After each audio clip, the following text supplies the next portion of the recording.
Fala galera, Chapéu de Palha aqui, eu sou o Derek, Respostinhas de Palha. Já viu o linkzinho aqui embaixo na barra de descrição? Lá no Instagram a gente sempre bota um tópico de pergunta, chega junto, se tu for membro. Tem as perguntas dos melhores amigos, então você também tem direito a perguntas avançadas. E fora tudo isso, deixa o like, se inscreve, Alanzito. Sem mais delongas, se vocês querem saber, a gente tá aqui pra dizer. Então, chama a vinheta.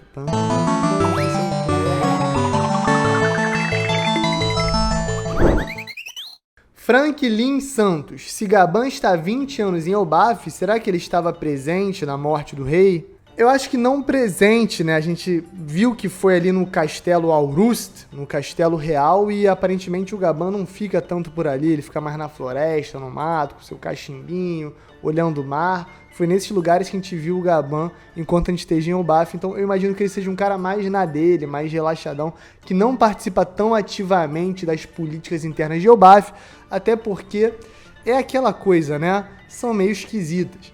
Dito isso, o cara é um ex-tripulante do Roger, top 3 do bando, que deve ter uma sensibilidade, deve ter uma noção, uma experiência de vida absurda. Então acho que de alguma maneira ele pode achar bem estranho o que aconteceu, ter suas próprias opiniões, mas não interferir diretamente, porque a parada dos Piratas do Roger não é tanto meter a mão nas coisas e resolver, né? Mais tipo assim, galera, vai acontecer isso aqui lá aí, hein? Fica esperto. Glauco STR. Se Shamrock parou o Kaido, por que não apareceu como um rival digno na memória do Yonkou? Legal, Glauco. Eu acho que isso aí é uma boa teoria, uma boa ideia. A gente sabe que durante a luta entre Luffy e Kaido, em certo momento ele olha o Luffy, lembra dos grandes rivais que ele teve na vida. Se eu não me engano aparece Shanks, Oden e tudo mais. Legal, né? Então, realmente, se o Shamrock tivesse dado esse calor todo no Kaido e parado ele pré-Marineford, que nem muitas teorias atuais falam, teoricamente o Kaido teria lembrado. Mas se não foi tão marcante assim, né?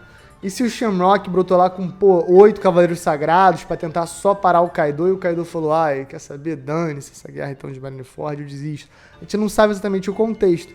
Dito isso, existe uma chance real de ser o próprio Shanks mesmo, né? E ele ter saído na mão do Shanks e perdido, porque o Shanks é roubado pra cacete. E aí o Shanks ainda chegou ileso em Marineford. Eu acho estranho, tá? Eu acho estranho, faz mais sentido. Eu sempre assumi que foi uma coisa diplomática, que o Shanks conseguiu convencer o Kaido, deu algum trato, deu algum acordo. Mas também, da parte do Kaido, nunca foi falado isso.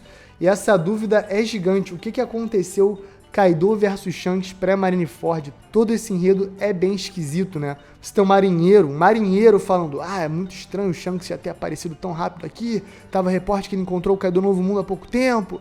E agora a gente fica nessa dúvida, porque tem literalmente uma pessoa idêntica ao Shanks andando por aí, só que, claro, com certas diferenças.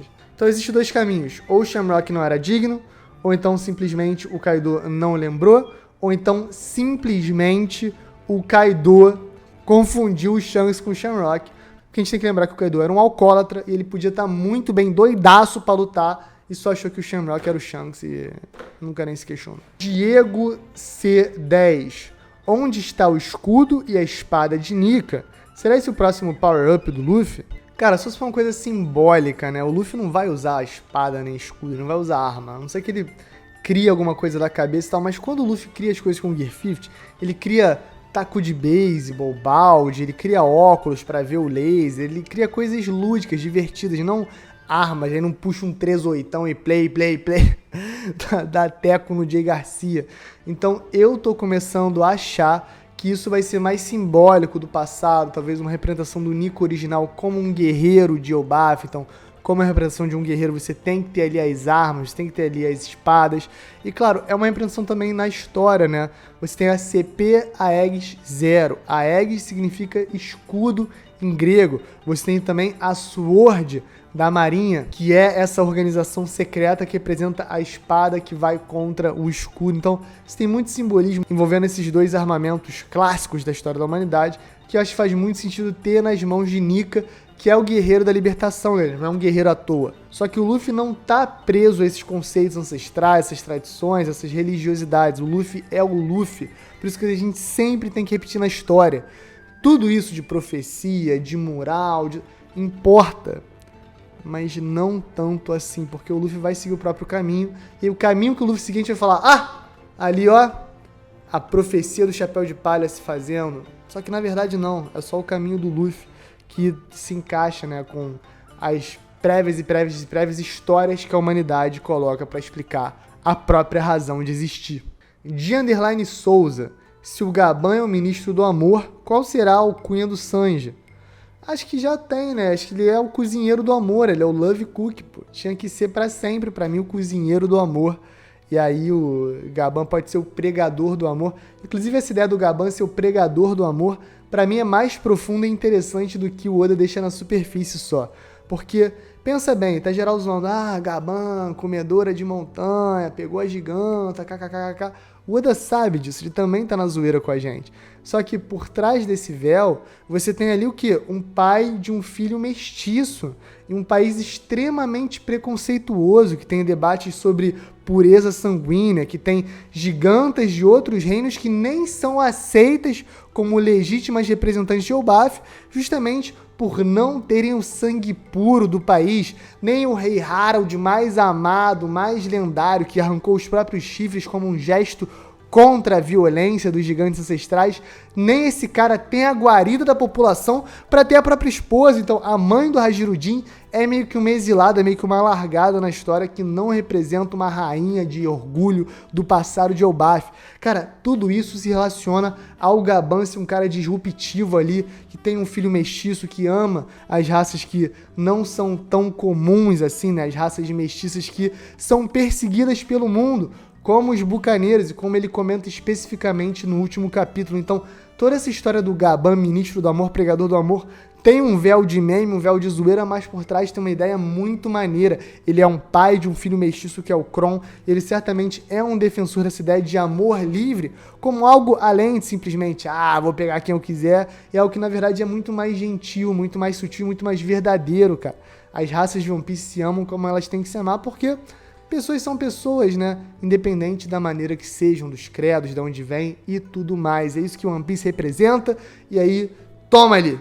Gabán não é lacre free. Gorgulho João perguntou: os revolucionários vão agir agora no arco de Elbaf ou só quando ele acabar? Quando eles saberão que os Cavaleiros Sagrados se moveram? Cara, sinceramente, 99% de chance de ser agora mesmo. Mesmo que a gente só descubra depois, tá? Eu já tô escapando aqui de uma maneira bem covardezinha. Mas vamos falar a verdade? Os Cavaleiros Sagrados têm que se mover. Eles já fizeram um grande movimento no Ever, de grande sucesso. Mas o Dragon falou especificamente que quando os Cavaleiros Sagrados fizerem seu movimento, eles também vão se mover. Agora, como vão se mover? Invadindo Marijô de novo, usando a questão do cerco para enfraquecer a marinha perante os Cavaleiros Sagrados e aí dar mais um golpe forte? Ou será que vai ser até em Elbaf que eles vão atuar, tentando emboscar os Cavaleiros Sagrados e botar mais um ponto de resistência que vai ser vital? Porque Elbaf não é só Elbaf, cara. Elbaf é uma peça no tabuleiro absurda que pode ser sim capturada porque não é afiliado ao governo mundial. Imagina uma revolução em Elbaf sendo usado de QG para os esforços da guerra final dos revolucionários.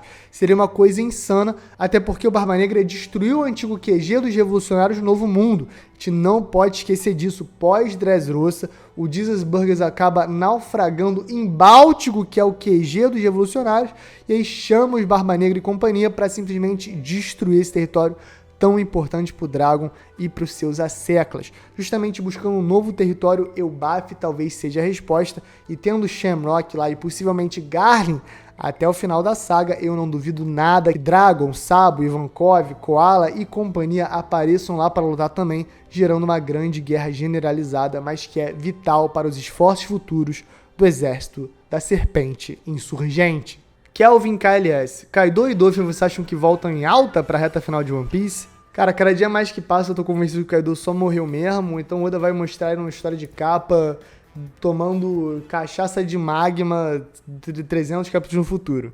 Acho que o Kaido não volta. Do Flamengo, o Oda já deu umas dicasinhas que talvez ele seja relevante, talvez a Cross Guild consiga resgatar ele de Impel Down, talvez tenha mais algum arco de Impel Down, ou talvez ele esteja envolvido nesse resgate que vão tentar fazer do Weevil, que está sendo levado para Aramaki. Não sei. Sei que eu acho que o do Flamengo na Cross Guild faria muito sentido e ele tem que estar no final da obra de uma maneira representado, que ele é tão maneiro, pô. A resenha dele em Marineford sobre justiça é lendária e certamente é um personagem que tem muito a agregar. E o Tesouro Sagrado de Marijô, o Tesouro Nacional de Marijô que ele sabia, e a Opiopinomia, e a cirurgia perene, tanta coisa que o do Flamengo falou no final de Dressrosa, mas a gente não chegou no final mesmo, né? A gente tem que chegar. Então, Eu espero sim que Dom Quixote do Flamengo, o ex-Tenryubito, o Demônio Celestial caído, certamente volte para a obra e seja relevante, mas eu imagino mais uma pontinha, uma coisa lá pro final singela, e não também um papel como o vilão gargalhante que ele foi em Dressrosa. Loliet_OW1. E Simur virante do século perdido, sendo da época de Nika. Cara, isso é plausível, existe até a chance do Ymir ser uma espécie de um capiroto mesmo, que tem vários hospedeiros pela história, e o Ymir Neurona foi o último, né, que é supostamente esse líder da aliança do governo mundial que lutou contra o Reino Antigo.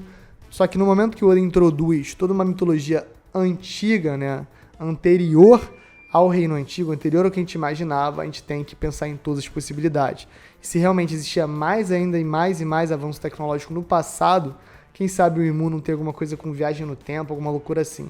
Dito isso, eu acho que ainda é muito distante, tem muito poucas evidências pra gente dar uma cravada, pra gente ir muito fundo, ou talvez teoristas super incríveis vão conseguir fazer isso agora já, só que por enquanto eu acho que é uma possibilidade difícil. Pra mim faz mais sentido alguém ali da época do Joy Boy que já tinha algum conhecimento prévio, quem sabe do primeiro mundo, como dito nos textos Harley, ou de alguma outra realidade, e aí talvez tenha usado isso pra moldar o segundo e o primeiro mundo à sua terrível maneira. JC.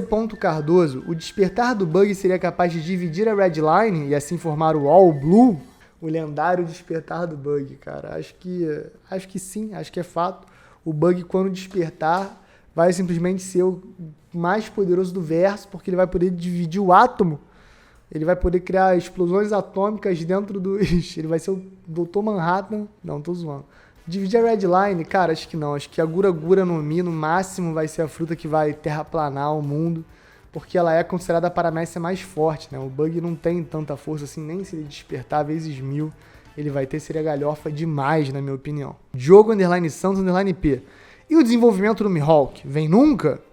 Cara, muita gente falando de Mihawk essa semana, né? Falando que Mihawk é filho do Rayleigh, falando que Mihawk é vampiro, falando que Mihawk é Neurona, falando que Mihawk é Cavaleiro Sagrado. Eu achei muitas coisas interessantes, quem sabe aí não vem um vídeo futuro sobre isso. A gente já tem alguns vídeos no passado sobre a história do Mihawk, sobre Mihawk Neurona, o Lip Trouxe e tal. Eu acho uma ideia bem bacana.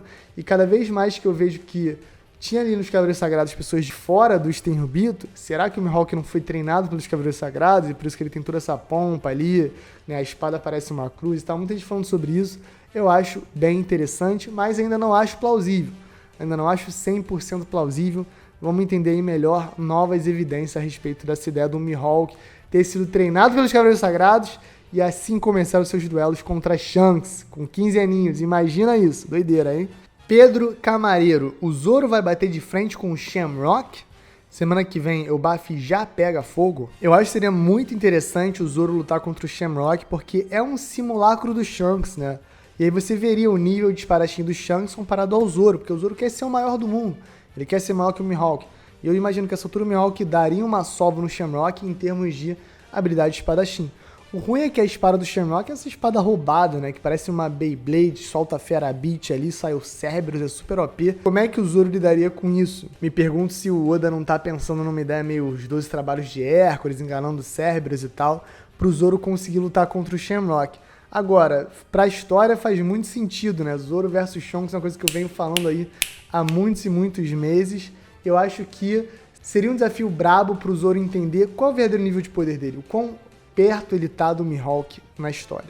Eric Trindade e Rani Pereira, vamos ver o Enel em Elbaf? Cara, vamos. Vamos, cara, tenho certeza que vamos. Tá tudo encaixado pra ele aparecer em Elbaf, isso aqui... É isso, é um personagem muito relevante, muito grande, que o Oda não vai colocar à toa na história. Não é 100% certo não, mas acho que tem bons indícios de que Enel vai realmente aparecer em Elbaf, até porque a gente tem que ter o Uruj na história de uma maneira. A gente não viu o Uruj ainda, tem muitos mistérios dos povos das Ilhas dos Céus. Eu acho que Enel seria um bom palpite, mas ali naqueles 20, 30%, tá? Não 80% de chance, aí acho que é demais. Doboge _ The Creator. Akainu, líder da Sword, junto com a Okiji.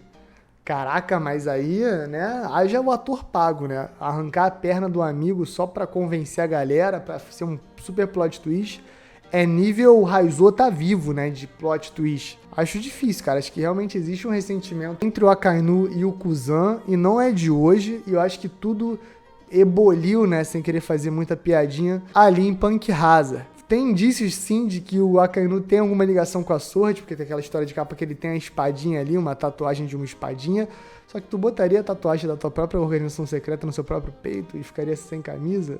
Eu não sei, né? Talvez, né? Talvez o Akainu não esteja nem aí, realmente ser só uma espadinha. Dito isso, não encaixa tanto com o perfil dele. Você vê a galera que tá aí no meio, Diaz Drake, Kobe. Tudo bem que tem supostamente a neta dele. Cara, é confuso pra mim. Sinceramente, é confuso. Por um lado faz sentido, por outro não faz sentido. Acho que o Oda gosta de brincar com isso. Então, os dois juntos liderando a Sword, não imagino, tá? Não vejo. Acho que o Kuzan realmente está de fato fora da marinha, mas seguindo os próprios ideais. O que eles querem dizer, eu não sei. O Kuzan tá lá, né, lutando contra a Garp, mas chorando. Tá difícil, tá complexo, tá dramático. Giovanni.sz.a, será que o cruzamento entre gigantes e Tontata resulta em humano? Não, bro. Acho que não, cara. Seria um gigante anão, né? Que é muito mais legal que um humano, vamos falar a verdade. Matheus DB Lima, será que ser gigante é um gene dominante ou recessivo? Acho que dominante, né? Porque o Gaban falou que o filho dele saiu bem gigante. Então, esse bar é dominante aí mesmo. Cássio Monster, por que o Reject sumiu da obra? O Dial, né? Rejector? Não sei, eu acho que os Dials saíram da obra porque o Oda pensou em tecnologias muito maneiras, mas que eram insulares ali da Ilha dos Céus e que não desceram pro Mar Azul, e o Luffy tá no Mar Azul, né? Então, pô, podia ter botado mais vezes, né? Podia ter botado mais no Kabuto, ter feito outras ideias, Poderia, mas o Oda falou, é isso, tem tanta tecnologia diferente, nova pra mostrar. Pô, olha a Egghead aí, compara a Egghead com Skypiea, né? São tecnologias maneiras que vêm do Reino Antigo, mas o Vegapunk levou além, né? Porque ele conseguiu pesquisar tudo, coisa que a galera de Skypiea não conseguiu. Não teve os mesmos recursos que ele teve do governo mundial, né? Safado, malandro, safado. Galera, esse foi a Respostinha de Palha. Deixa o like, se inscreve, checa o link na descrição. Checa nossas lives do Domingão. Instagram e TikTok, tamo pegando fogo, tamo jogando várias paradas lá. E é isso, galera. Valeu!